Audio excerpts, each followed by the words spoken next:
Hi, welcome to Culture Shock. So, very simply, we've had a house full of kids this last couple of weeks. We had a family visiting from Zimbabwe. So, amongst us, we had 5 children running around the house. It's been extremely loud, extremely messy. I mean, I'm lying down right now and I don't intend to stand up again for the next week if I can help it. We'll see how that goes. But having all of this disruption and all of this noise and all of the complexity, and yet how wonderful it's all been, really sort of brings to mind a couple of stories. Because there's one thing I think that really sort of signals out an organization that is truly culture first. And to me, that is the way in which it acknowledges that its employees are also parents, that they have children, that they have lives, and that these things actually have meaning in their lives. And sometimes they're disruptive, and sometimes they take precedence. And what it actually does about all of that. And I'm reminded of a couple of stories, a couple of organizations that I've spent some time with, especially when I was researching the book How to Build a Happy Sandpit, but subsequently as well. One of them is a company here in Johannesburg called AdvanceNet, where they literally they say to employees, if your children are sick at home and you've got nobody to look after them, or if it's school holidays and they don't have anyone to play with, bring them to work and let them run around and play in the office. But come to work. Don't consider that to be too much of a disruptor. It's not.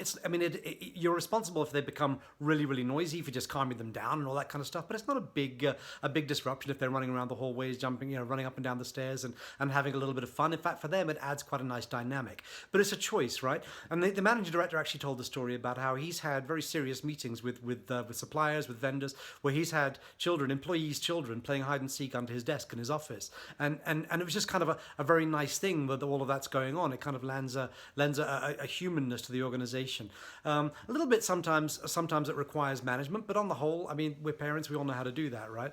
And I just thought that was really nice. I mean, that's very much a culture-first organization. They're acknowledging that their employees have children and that those children are going to have needs, and sometimes they're going to have to come first, and we just have to put up with that. And it's not just your problem. We'll share some of the burden of that. Another one that comes to mind is a company called Missing Link, and we go to see Missing Link all the time on the 3-day field trips. But they do a lot of video production amongst some of the things that they do, and one of the things that they have there as a result is a soundproof booth. I can't say that. Soundproof booth. It was a soundproof room where they do video. Anyway, one of the young ladies there had a baby and for a while the baby was very young, they simply turned the soundproof booth into a nursery. They put in webcams and baby monitors so mum could keep an eye on the baby, but other than that, baby could sleep peacefully even in the midst of a very noisy office. And when the baby was a bit older, or when it wasn't needed anymore anyway, that thing's subsequently been repurposed. It's now back into being a soundproof booth or whatever it is. It's no longer a baby nursery.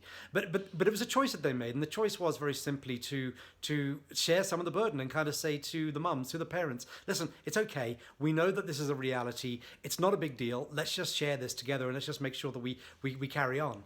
And like I say, it's culture first thinking, because it's not necessary. It's human. It's cool. I mean, I love it. The last couple of weeks, that's really been food for thought for me, and I hope it's food for thought for you as well.